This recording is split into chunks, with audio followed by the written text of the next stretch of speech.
welcome to everyone joining us today here from Moscow. We begin our second webinar in the series of open weekly webinars organized by the Higher School of Economics Graduate School of Business.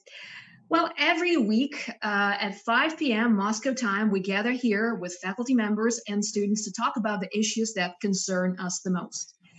The issues such as sustainability, mobility, digital economy, well-being, and of course, how we are adjusting now to the new normal. And we talk about a lot of interesting things, and we invite comments and stories from you, the audience. So do feel free to join us at any point and let us know what you think about these series and share your stories with us. Well, here today with me is Professor Mikhail Komarov. He is a Graduate School of Business, Department of Business Informatics, and he has set up 5 companies, and he's a mentor to young people keen on technology and innovations. Also with me here today is Kuzma Glazovsky. He's a master's student in international management, and he's also very keen on digital technology and its impact on our life. So with Mikhail and with Kuzma, we'll discuss the issue of mobility, people or data. This is the topic of our conversation today. Thank you very much, Mikhail and Kuzma, for something that is going to be a very, very exciting conversation, I'm sure. And you have a wonderful presentation, so you will be showing us some very, very interesting slides and data.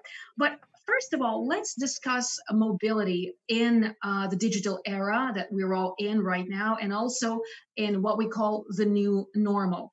What importance do we attach to it? What is it? Why is it so important? How has it transformed in the past few months, especially? Hello, everybody. Thank you, Marina, for this introduction part. Actually, we all live in a different world comparing to our parents, our grandparents, right? And even comparing to us living, a year ago. We're all surrounded by different things.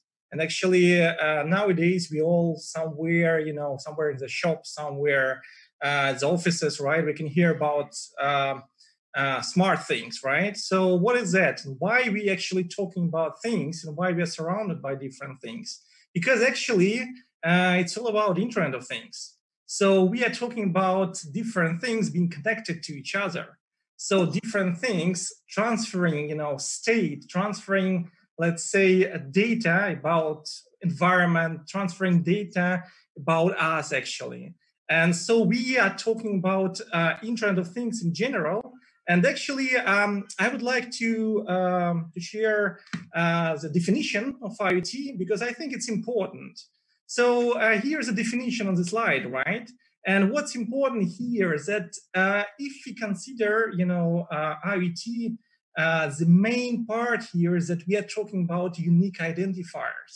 So we have, all those things, they have addresses. So we can definitely call, specific fridge. We can call specific chair, we can call specific cell phone, we can call specific, another smart thing, right?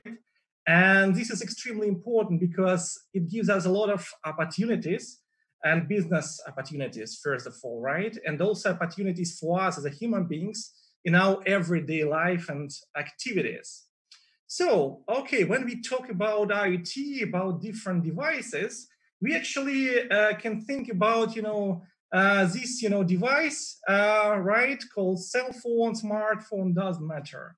And I think we can ask the audience, right, in general, if they ever switch the cell phone, at night or, these kind of things. What do you think, Marina? Shall we ask the audience about it?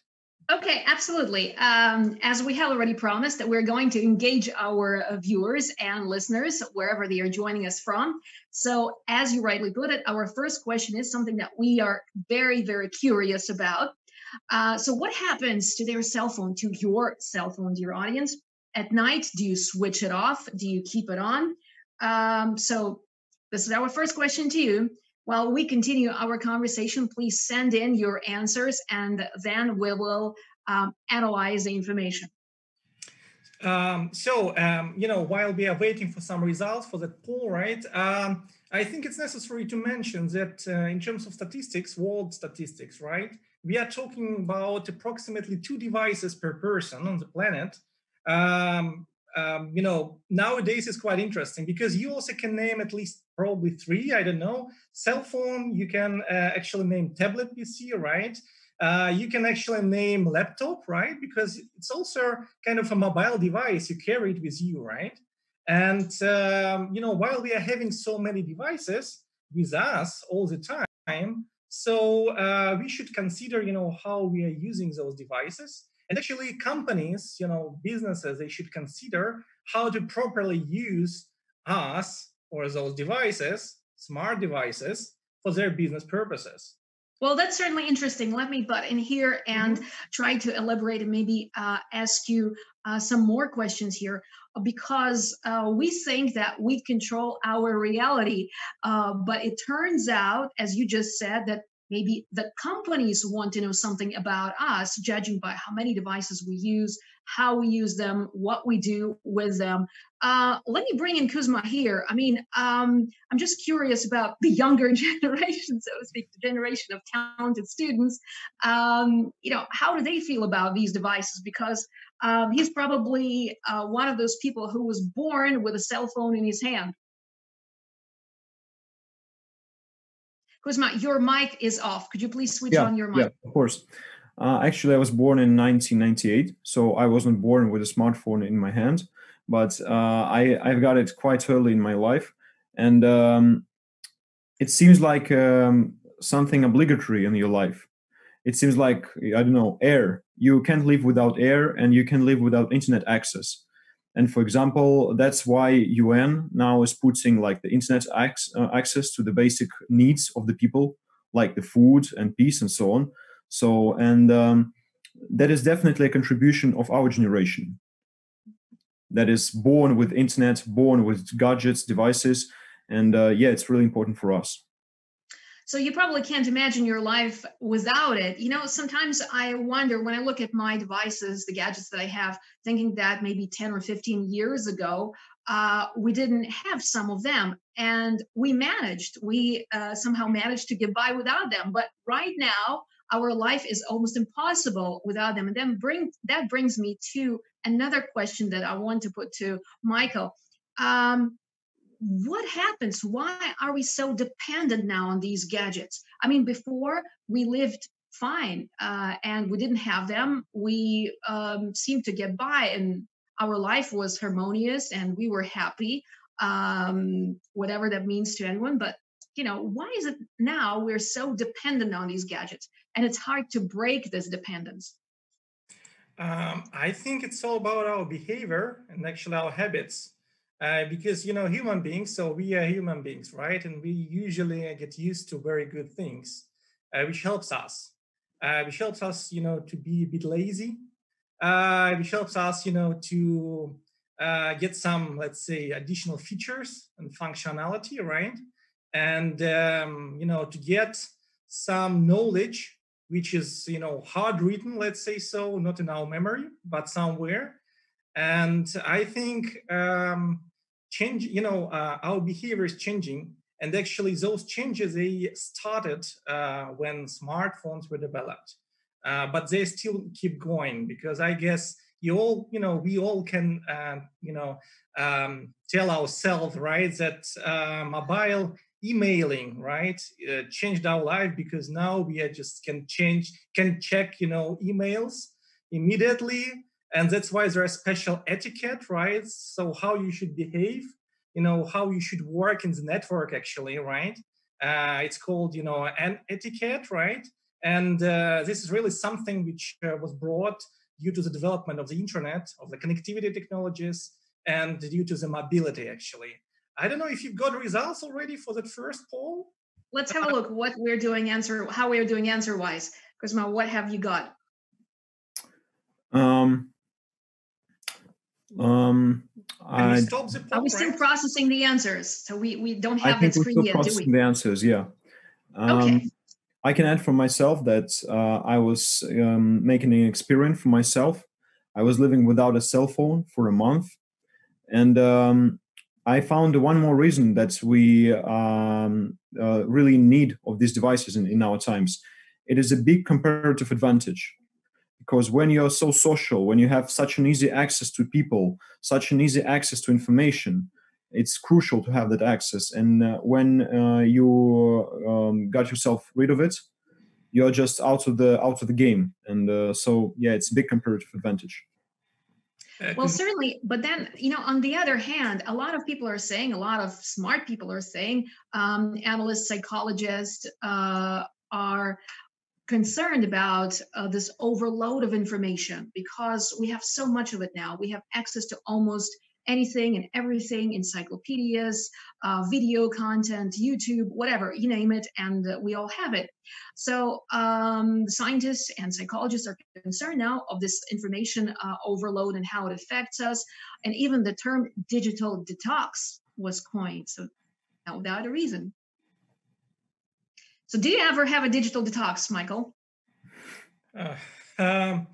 Yes, when I'm traveling somewhere during my holidays, I'm trying to switch off the cell phone and just relax a bit, right? And to read a real book. Actually, Marina, I think you also touched, another interesting topic, which is not covered, within this lecture, within this seminar, sorry. There's a new generation, and actually new generation is called Neutrality, because they all use, social networks, they use those digital technologies, and it's necessity for them. And that's, very interesting point. I think, can we actually go to their definition of mobility? Is it time already, or, is there results available of the poll? Let's see.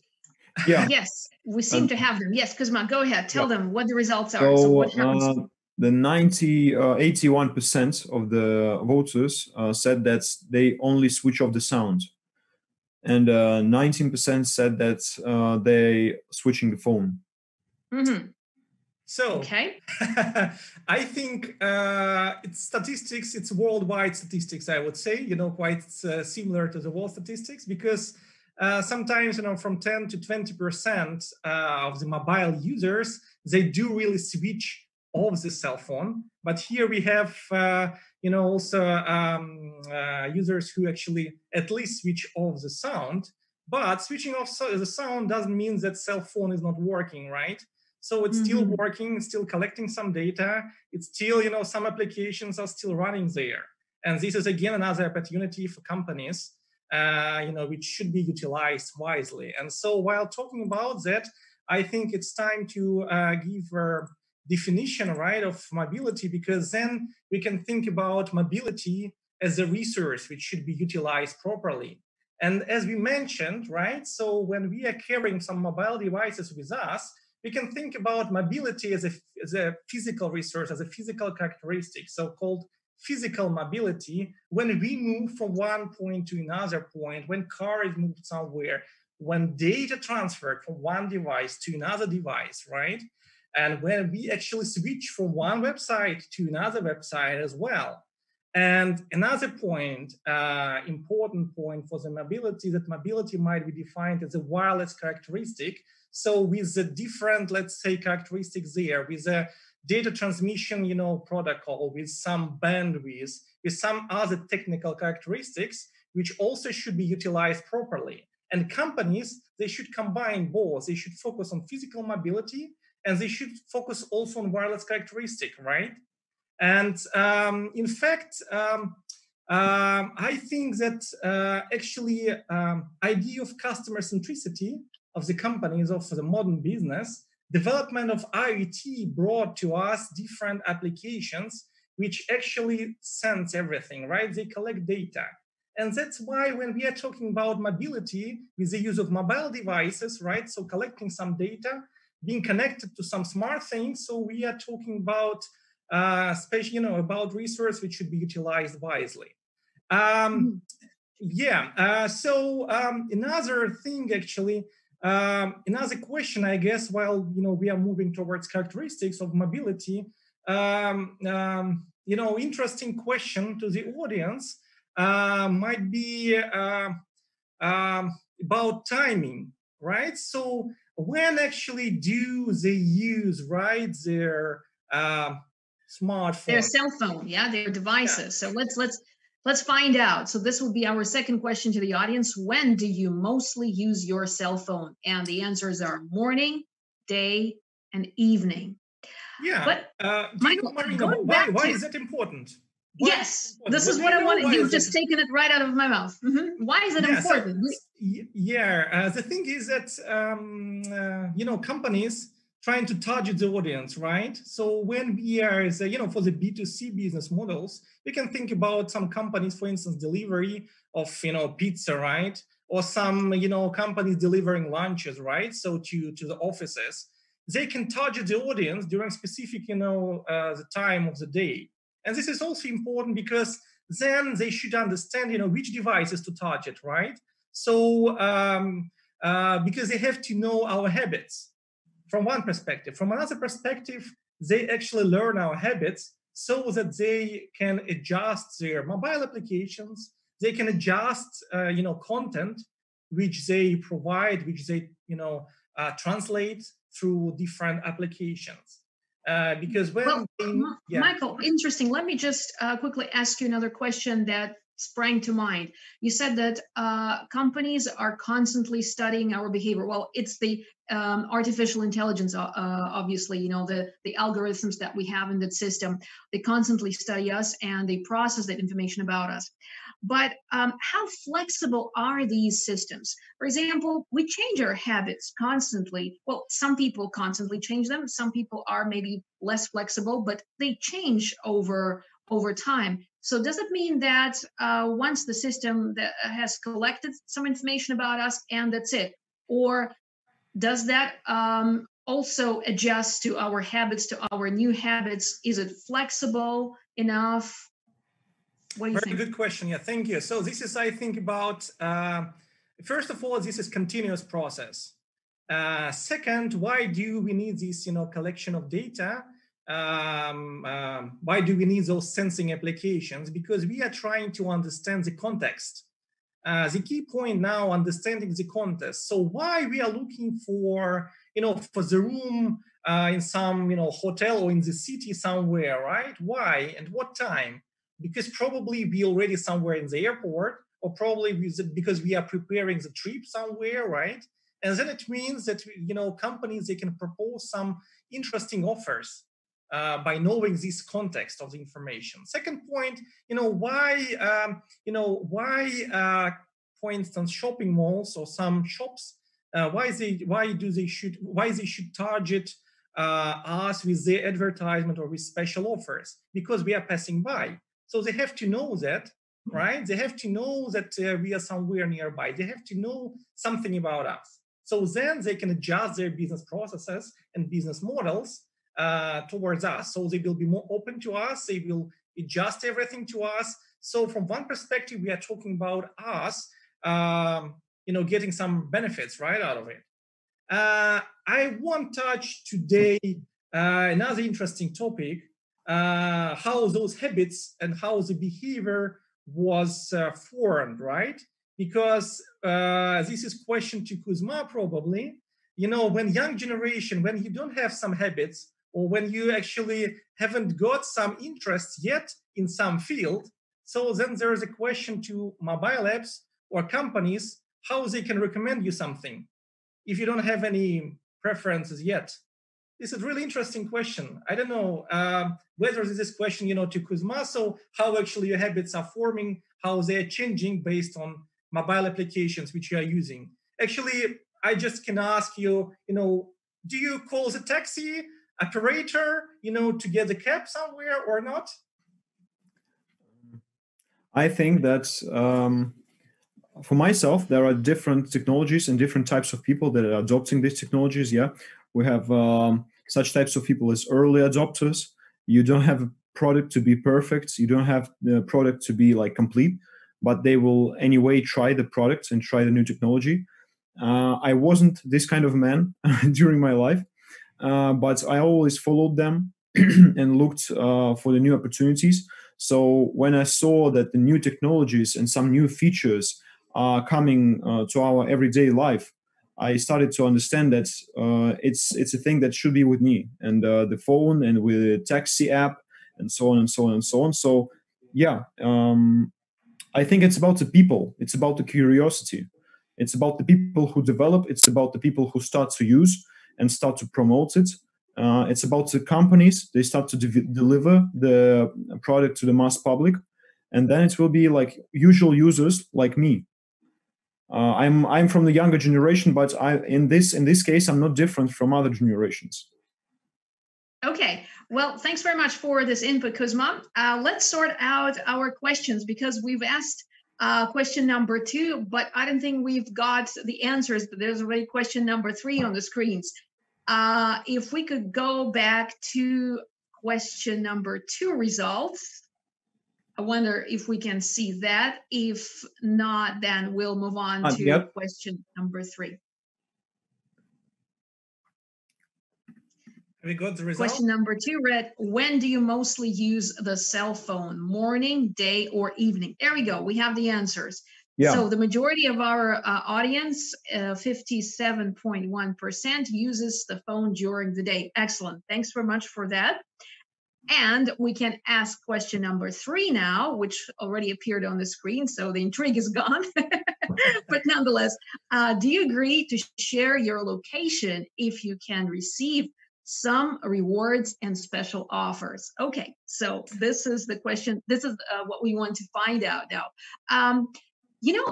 Michael and Kuzma, when you were talking about all these interesting things that happen to our cell phone while we move from point A to point B, when we go to shopping malls, there's constantly some work going on. There's constantly some digital analysis. But some people are very, very nervous about it. They don't want to give away so much information about themselves. So that brings up a question of privacy and sensitivity of data.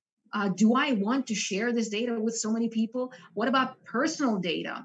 What do you think, Michael? I mean, is there any way to control how much information we give away like this? Or not really? We're all in the public space and we're all sort of open and exposed. I actually really enjoyed the movie The Sphere, right? Just recently, I think several years ago, I think it was on the screens.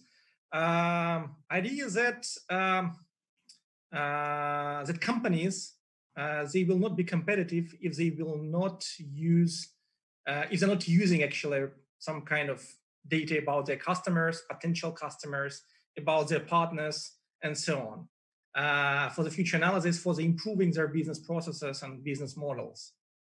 We asked our audience, right, about the daytime when they do use the smartphone. And actually, I wanted to come back a bit, right, just showing general statistics, worldwide statistics actually related to that.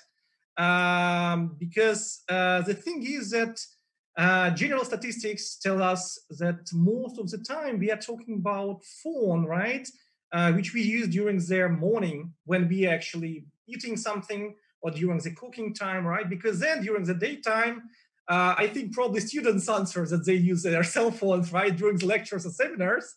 But most of the time, if you consider, somebody going to the office, right, or somewhere else, so, they will be sitting next to the PC, ordinary desktop, right? Then probably during the evening time or night time when we are, I don't know, lying on the sofa, right, and being in our bed, so we'll probably use a tablet in order to watch something, in order to, entertain, in order to get some kind of entertainment there through that device. And this is important because companies, they have to know that, once more, just would like to repeat it, right? They have to know that in order to adjust the content, in order to adjust services, which they would like to propose to their customers. But this is actually important thing because I guess it's necessary to mention some characteristics of mobility. I tried somehow to describe, to define the mobility, right? But actually, if you consider mobility with some characteristics, which are on the slide right here, so you can see definitely those what Kuzma said about, some kind of social activities. The thing is, for instance, I mentioned context, but this is, context is something about personalization and about localization. So when companies know the location of the customer, so they can propose some kind of local products or local content or in local language, these kind of things. So content is adapted, right, under their circumstances and to the requirements of their customers. Reachability. So our first question showed us that actually companies can target their, the customers even during the night time. That when in the morning you get up, right? So when you wake up, so then you can see some special offers for the morning breakfast or something like that already being received in your cell phone or in other mobile devices, because this service is available anywhere and everywhere, right? And anytime, sorry. Another interesting point that for the younger generation, I think mobile solutions are easily adapted nowadays, because it's just as easy as taking pen in your hand.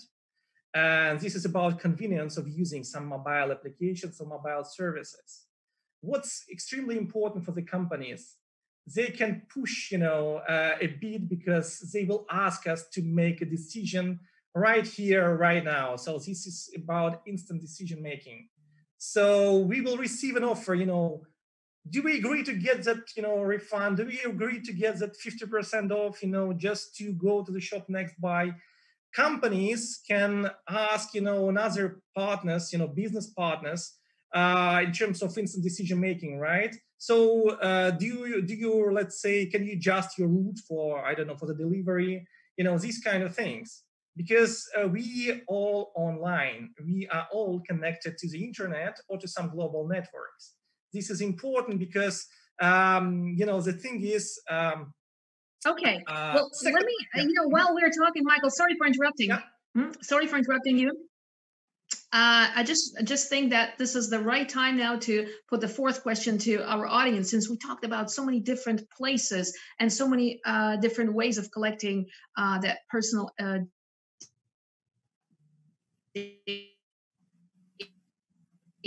information about us. How data could be used. And we have several options there: retail, healthcare, urban planning, insurance, etc. So let's get those answers from our audience. Let's get them thinking. And also, I just want to invite our audience to send us messages, to ask questions, share their stories with us, their concerns perhaps. So we will say, because we've heard already so much, and I'm thinking, listening to you and getting worried actually about what's going on there in my cell phone while I'm talking to you, and actually while we're having this conversation, how the artificial intelligence is processing this all. Kuzma, are you concerned at all about personal data and the information in your phone? As for me, I'm not concerned. About you? As for me, I'm not concerned, because I understand that this is a thing that is needed for economy to develop, for a company to prosper, for people to have a growing income. I understand that that is a thing that we should have in our future. But for the other people, it is a thing of trust. For example, I've read recently report by Edelman. It is Edelman Trust Barometer, and they are measuring for years. They are measuring the trust to different institutions, and there are several institutions. For example, media, government, non-governmental organizations, and business. And they've made up a graph. And there are like these institutions in two axes, and x-axis is competence and y-axis is ethics. So is that institution is ethical, and the business is the most competent by the people's opinion, but it is not ethical. But there is a good thing: it is in the border of being ethical. So people are ready to trust to business. We are now in a world when governments are getting somewhat weaker and businesses are becoming stronger, and that means that we should have a very good relationship with business, and business should invest a lot in trust, especially in these times when they have such amounts of data, such amounts of information. The transparency is very important. Absolutely, trust is a key word here. Transparency and trust. Thanks so much for bringing it up, bringing that to light. Because I want to switch back to Michael now.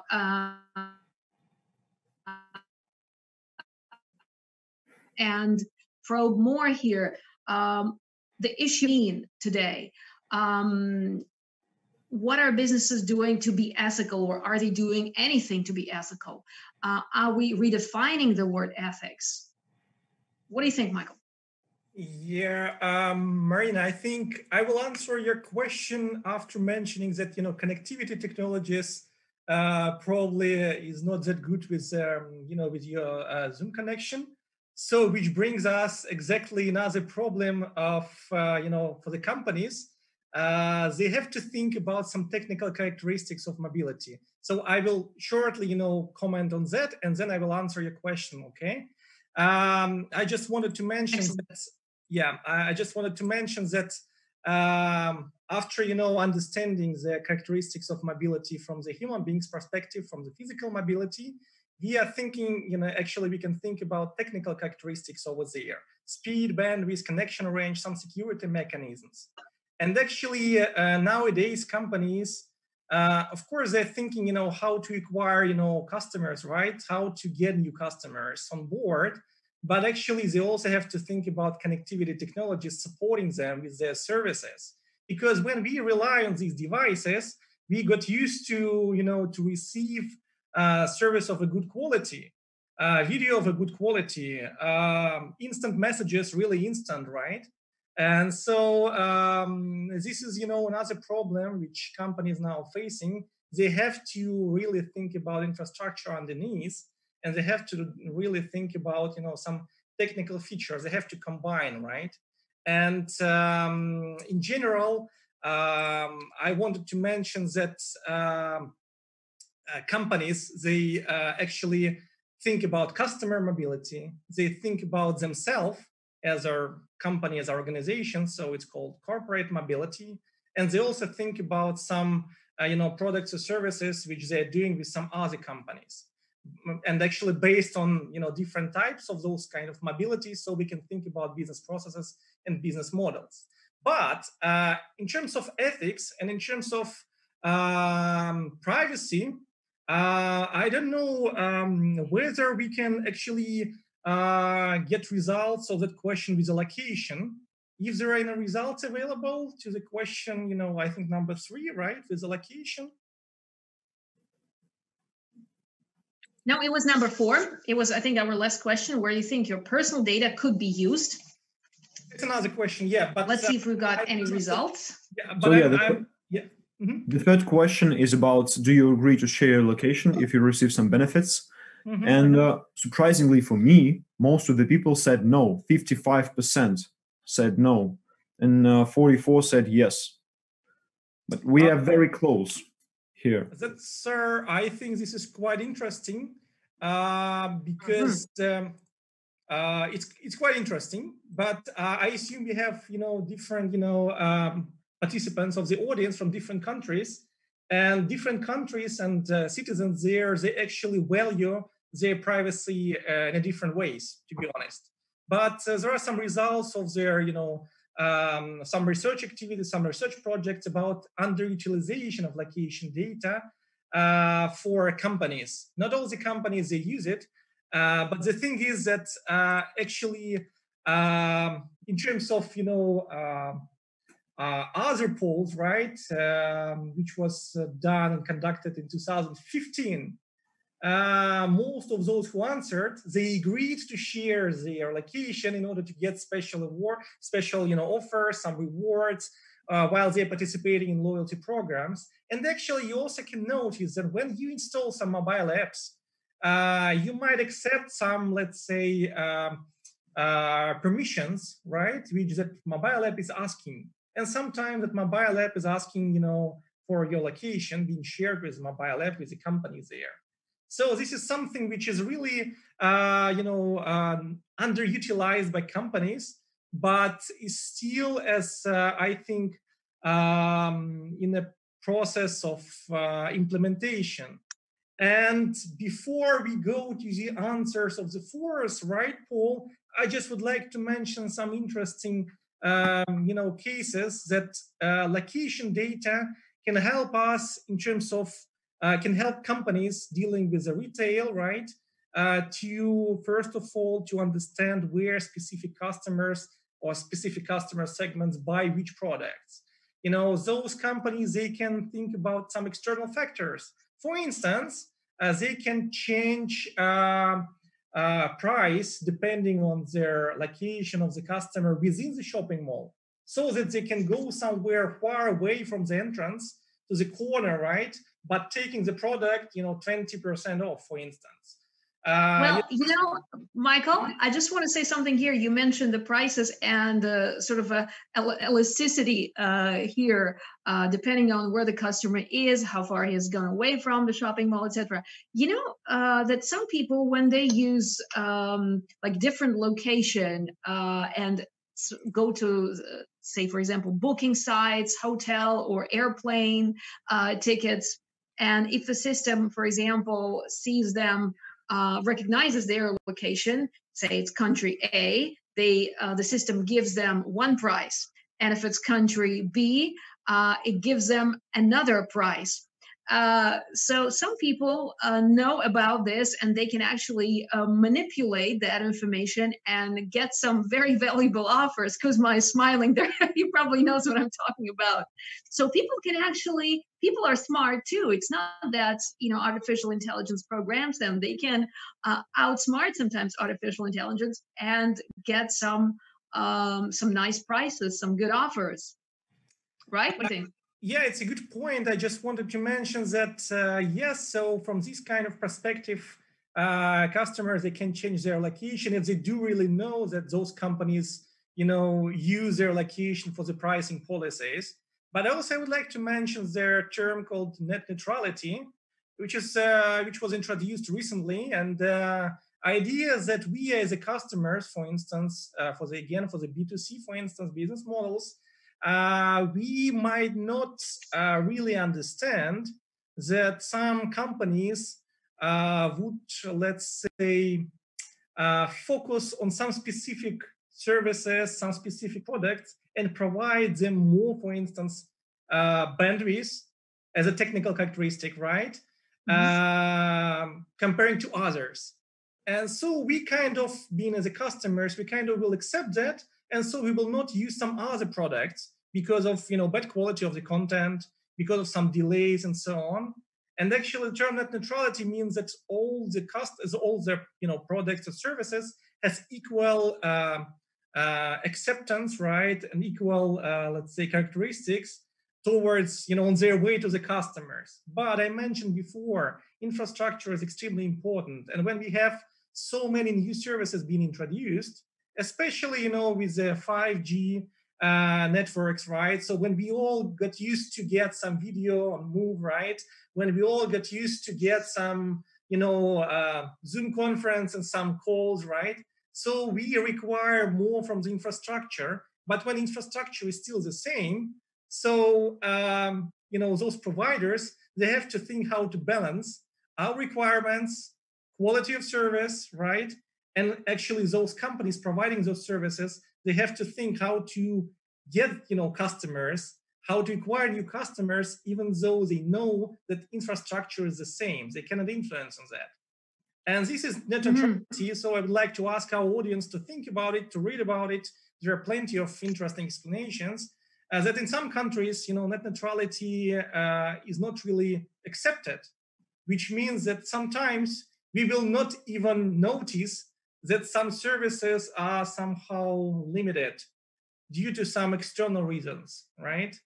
And yeah, you brought up the word infrastructure. So infrastructure is key in any situation, any process, be it like physical infrastructure when we talk about roads and buses and physical mobility, and also when we talk about cyber mobility. Yeah, so infrastructure is important here. So let's see how the audience is doing on our questions. What's happening there?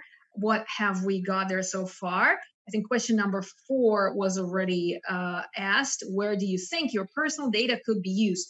And here we have a number of answers, a number of options: retail, healthcare, urban planning, insurance, etc. So let's see how people are answering these questions. Wow, look at that. How beautiful this picture is here. And retail took 46.7%. Yeah. And the second place is evenly distributed between healthcare and banking. And all the others, urban planning, insurance, and taxi, traffic jams, take 6.7%. Interesting. Maybe some more people will answer. We'll have different numbers here. But yeah, we get the general idea here. Well, Michael, I just want to go back to the question I asked a while ago. And you, judging by how you're smiling there, you probably know what the question is. The question about ethics and personal data, the sensitivity of it, whether this, the issue of ethics will be redefined, because ethics is another very, very, very important topic that everyone is now concerned about with the spread of digital technology, with the high speed that the information travels around the world. We want to know what happens. How ethical are the companies who collect the data?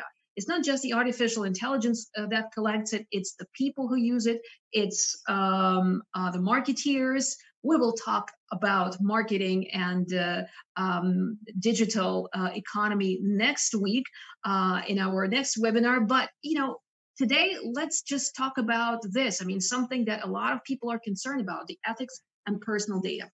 Yeah, I would like to mention, I will not really name any companies, but there was quite interesting case some years ago when there was a storm in one country.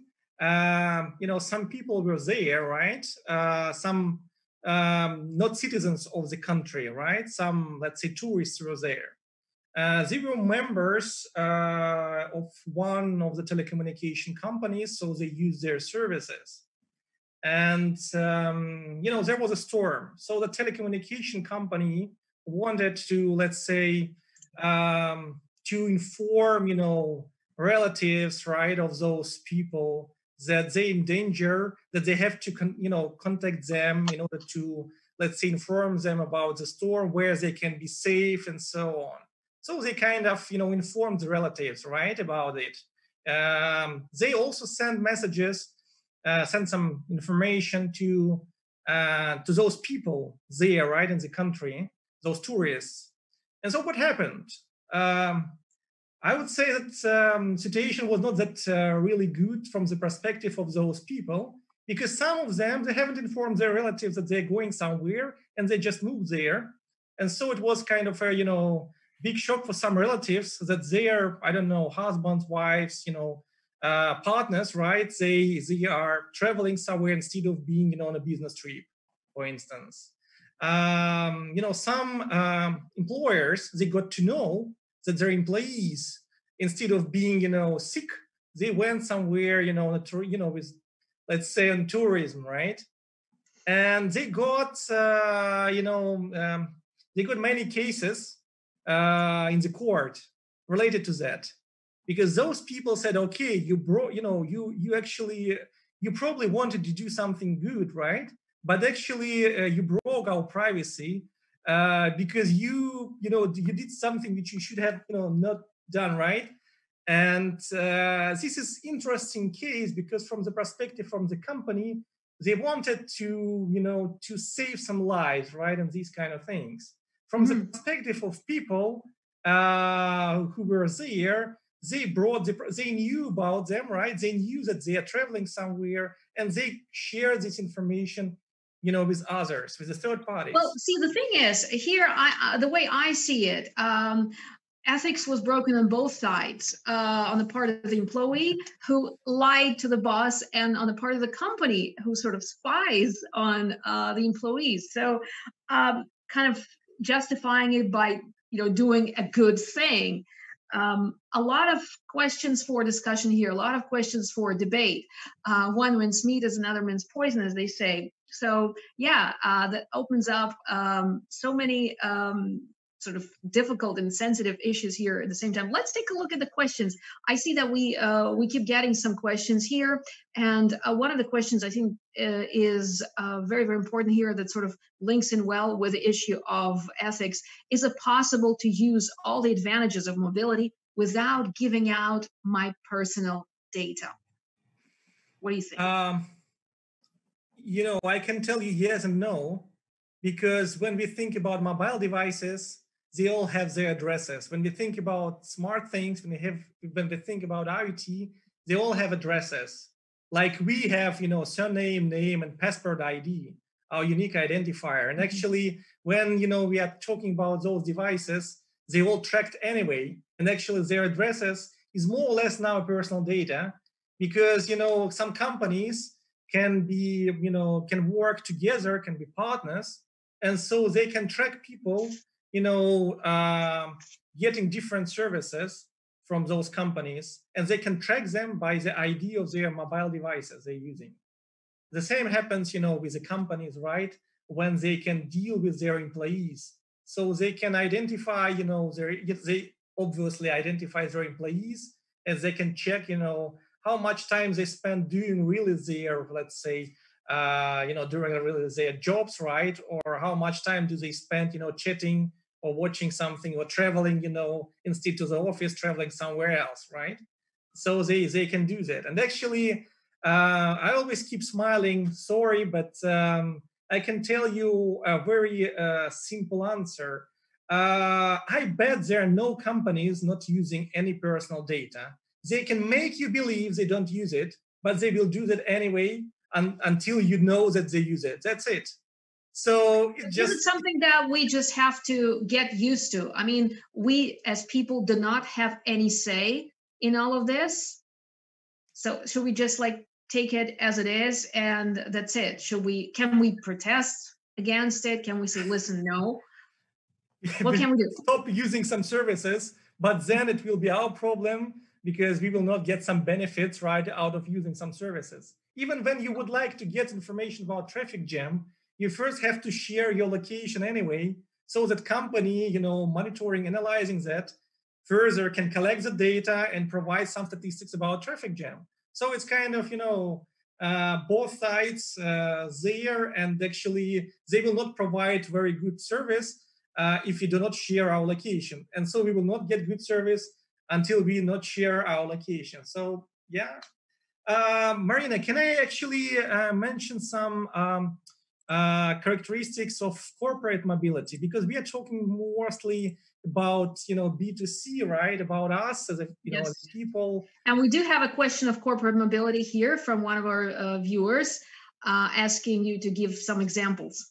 Yeah, so definition is here. So corporate mobility is an opposite to bring your own device concept.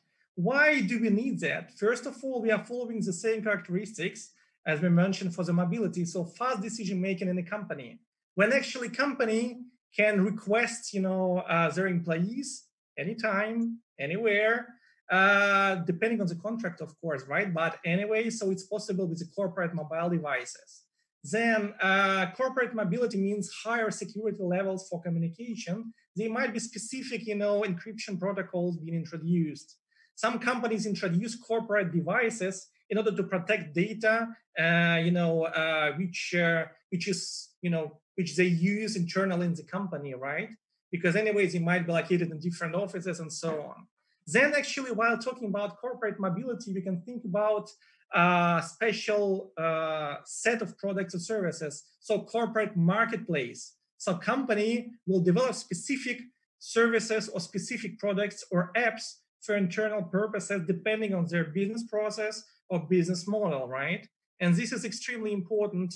This concept is followed by huge companies, in the world, right? due to these reasons. But I also would like to mention that major component, their special system, enterprise mobility management system, which is usually also connected to CRM and ERP, so that employees can get, the whole, let's say, landscape of information about the customers with whom they are collaborating and so on. Also, corporate mobility, we can think about, again, shopping malls. This is part of the business model when some consultants, right, they bringing, they're working with their own devices and they use them in order to get additional information about the products, answering questions from the customers. And I also wanted to mention a second point in terms of B2B mobility, because we mentioned, right, companies can use mobile technologies with themselves.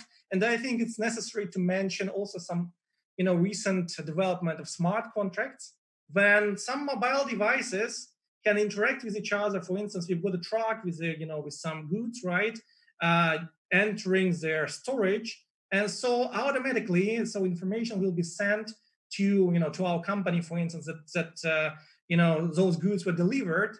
And so automatically system will make a payment to our partner. So this is about integration of business processes for the companies and actually integration of business models. So those companies, they depend on each other, in terms of some services, in terms of business processes, and so on. But there are plenty interesting problems about data exchange. So it's vulnerable to external regulations. So for instance, if there are limitations to one company, so those limitations can be introduced to another company if their business processes are integrated, right? Transnational data exchange. These kind of things, I will stop here so that we can discuss those issues. I just would like to mention a very good case which happened recently, several years ago in Russia. I don't know if our foreign audience, right, or audience from other countries is familiar with that, when actually Telegram was kind of blocked, right, in our country. So what happened during the first days or first weeks, actually, when Telegram was blocked, some other services stopped working in Russia. Why? Because they were using the same infrastructure, the same partnerships, right, with some other companies. So which means that one company brought problems to others because they were using, let's say, they were partners to the similar company. This is quite interesting to think about. Also transnational data exchange, because we can think about personal data protection. You mentioned that, right? Privacy. But we know that legislation is different in different countries. And so, for instance, we have transnational business, right? So we are multinational, whatever, corporation. So we have offices in different countries. And all of a sudden, we have different regulations related to personal data transmission in one country and another.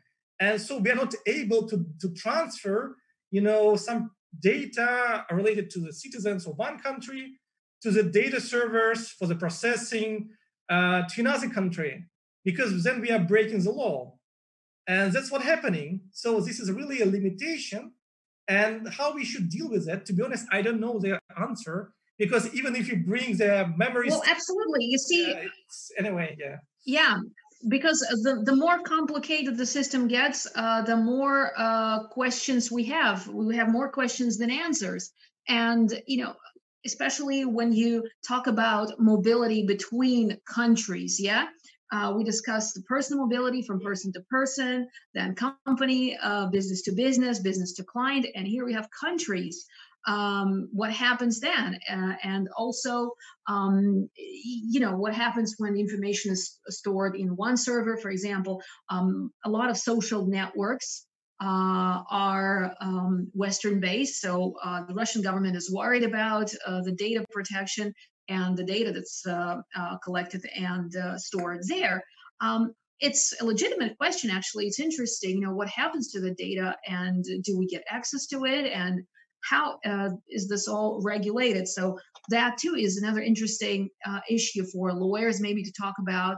And there's a whole bunch of other issues to be asked here. The issue of security, personal data protection going sort of, internationally, globally, what happens. And what happens if one country stores your information and that's it, and blocks your access to it? So lots of questions here and things to talk about. Well, let's see how our audience is doing. I just want to know who is with us today. What countries do we have here? What countries people are joining us from? And if they can drop the answers in a messenger, that would be great. We'll say hello to them. And do let us know what you think about all these issues. Are you concerned at all about personal data protection, your privacy, what happens, how different companies, organizations, and governments use your information? Do let us know. Kuzma, let me bring you into the discussion, bring you back into the discussion. You have been listening to all of this. What are your thoughts on privacy, on the ethics, and some of the other issues that we've covered here today? The last thing that I've said was trust and transparency. Mm-hmm. And I've noticed something when I was thinking about our today's talk. I've noticed something. There are a little public concern around, for example, Yandex or maybe Uber, in the United States, about this type of companies having lots of data. For example, Yandex is always sending me a message like, Kuzma, you should be home at this time, you should sleep. Do you want to order a taxi? And I'm like, not yet. And sometimes Apple Music can suggest me to play some kind of a song. But, for example, there are a great concern, for example, in our media, about usage of different data by Moscow government. Or, for example, there was a big story about A and B in the United States. Yeah, so it is about the trust that we make. It is about the trust that different institutions develop. And my thoughts is that my thought is still think about the transparency, because different types of institutions should be very, very, very transparent, and we should understand the mechanisms that is implemented in these apps, in these websites, and so on. And we should understand what they are using them for, because now it's unclear, and some scientific fiction is born out of this fear. Some different theories, like QAnon in USA, is born out of people's ignorance and people's unwillingness and unwillingness to know, and absence of ability to know.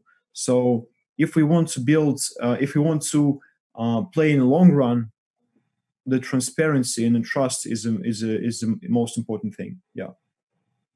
Absolutely. Thank you so much, Kuzma, for this. Transparency and trust are very, very important, because on the one hand, we have so many benefits using from digital economy and all these innovations and technology. It makes our life so much easier, and we have access to so many things and so fast, especially now while we are trying to come to terms with the pandemic and the new normality, new reality, new normal, as it is called. The issue of mobility and digital mobility is, again, in the spotlight and is very, very important. But yet, on the other hand, lots of other issues are brought to light, and lots of other issues give us a lot of cause for concern, and they have to be sorted out. They have to be talked about. As Michael put it earlier, we don't know how to deal with some of these things yet because there's no legislation yet.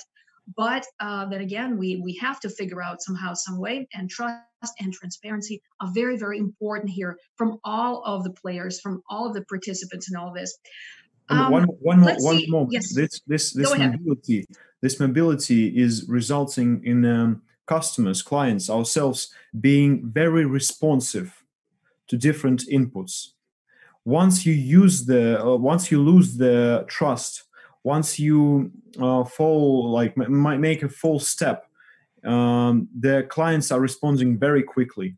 So, for example, for myself, I knew that one company didn't pay the wages to its delivery man, and I quickly stopped using this app and quickly stopped using this company's services. And lots of people around me did the same. So the response is very quick. And this mobility is not always resulting in companies' revenues, but sometimes an opposite.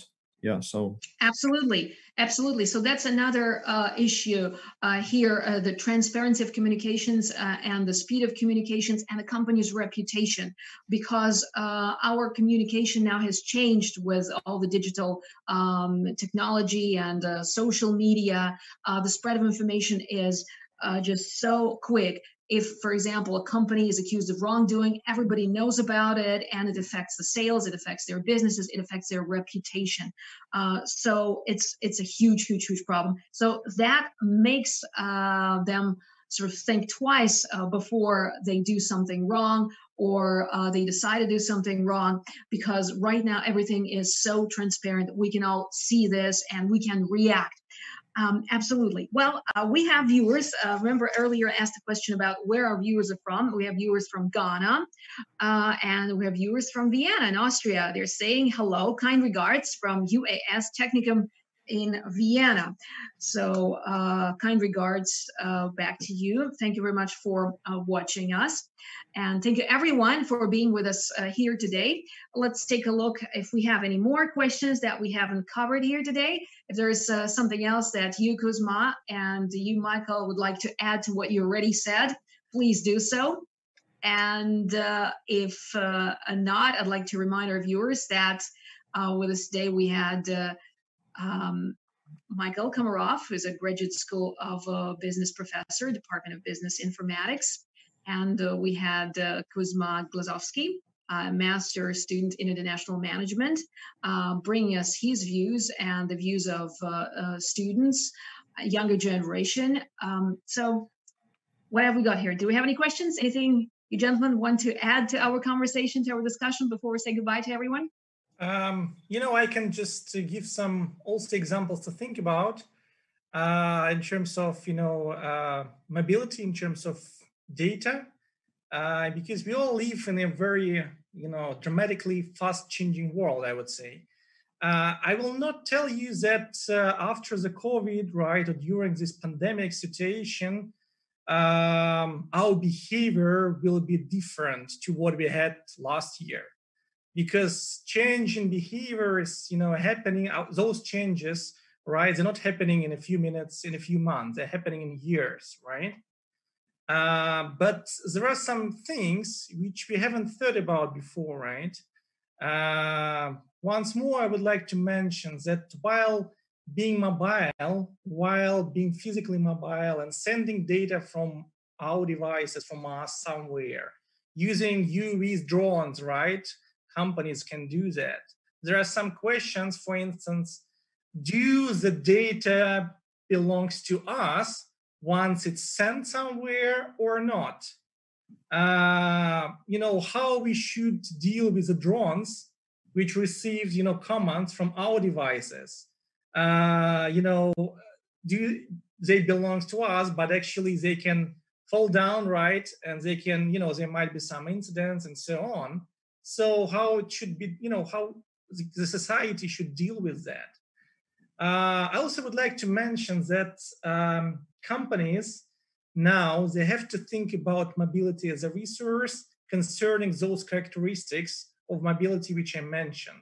In terms of instant decision-making, in terms of privacy and personal data protection as well. But I also would like to mention that they should be also more social oriented in terms of social networks, because I think it's obvious that we rely on some recommendations of, from coming from people we've never, we haven't heard about, right? We never met and whom we are not going to meet anyway, right? But we rely on their recommendations. We rely on society, the word of mouth, right? And this is extremely completely different business models, being born there. And so companies should utilize mobility both sides, from the customer perspective and from the corporate, from their internal processes wisely. And how they use that resource actually will influence on their profits, right, and losses. And so, they have just to think about it, not just adjusting the website, under the mobile devices, compatibility. No, it's not about that. It's about proper, wise use of that resource. So that's it from my side. Thank you. Yeah. Absolutely, Michael. Thanks so much. And I can't say it any better than you just did. How we use this information wisely. Of course, we are at the trial and error stage at the moment, but hopefully we're getting there. Thank you so much, Kuzma Glazovsky. Kuzma, do you have anything to add? I have one thought that is, my hands are even shaking. It is about decision making. We are completely fine with new tech. I think that, me personally, I'm completely fine with new technologies, with the data being collected, with the data being used to promote some goods or maybe to improve some services. I'm completely fine, and I think most of my generation is completely fine. It's a thing that we live with, but as I think the main problem comes when new technologies, new algorithms are involved in making decisions, whether it is a HR process, for example, and some artificial intelligence is analyzing your CV, or maybe it is an unmanned vehicle and it crashes into a human. And it is a big discussion. It is about ethical question. Yeah, we're completely fine, for example, if a man hits a man. But what if robot hits a man? It's a completely different story. The decisions being made by machine is it's not very obvious who we should blame, who is responsible, and we understand that it is impossible to eliminate some probability of bad things to happen. So the decision. Again, it's the issue of ethics. It's the issue of ethics here. How we decide, and it's actually the algorithms. It's the human that programs the machine here. So again, lots of issues here, things to think about, food for concern, food for thought.